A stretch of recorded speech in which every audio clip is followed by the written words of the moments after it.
जब धर्मराज युधिष्ठिर कौरवों से जुआ में अपना सब कुछ हार गए और द्रौपदी को भी दांव पर लगाकर हार गए, तब दुर्योधन ने अपने भाई दुशासन को द्रौपदी को बीच सभा भवन में लाकर उसके वस्त्र उतारने का आदेश दिया।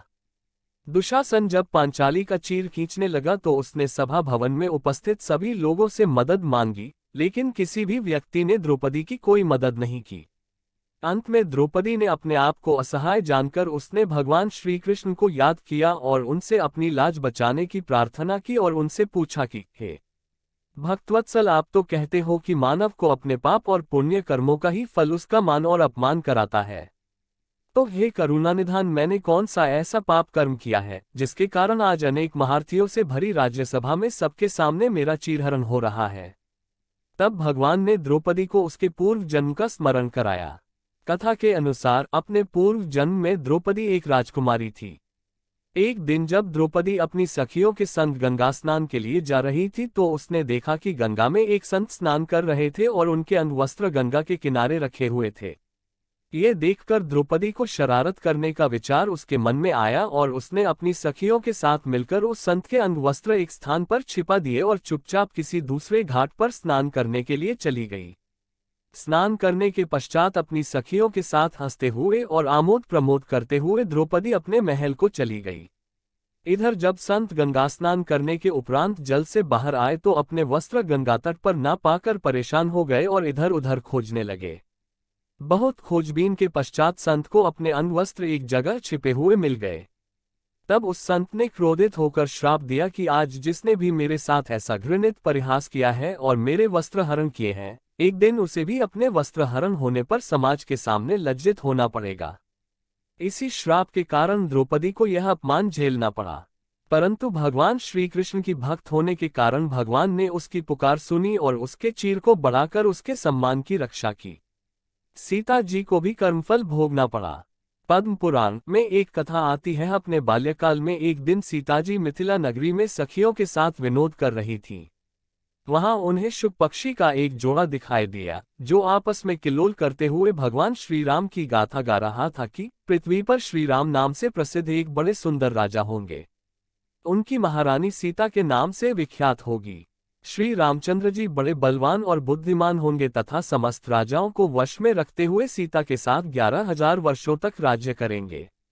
अपना वश श्री राम जी का चरित्र सुनकर सीता जी ने सखियों से कहा, कुछ भी करके इन पक्षियों को पकड़ लाओ।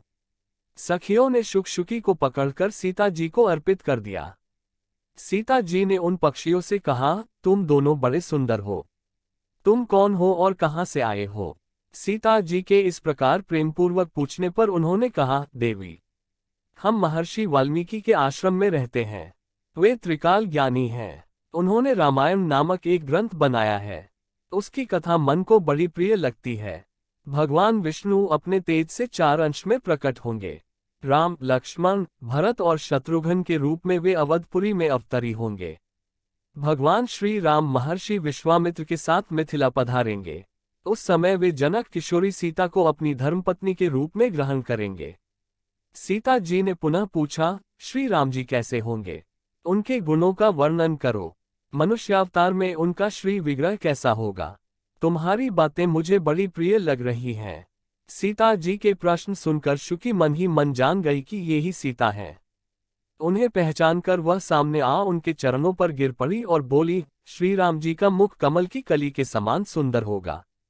वे अपनी शांत सौम्य दृष्टि से जिस पर भी निगाह डालेंगे उसका चित्त प्रसन्न और उनकी तरफ आकर्षित हो जाएगा। श्री राम जी सब प्रकार के ऐश्वर्य में गुणों से युक्त होंगे।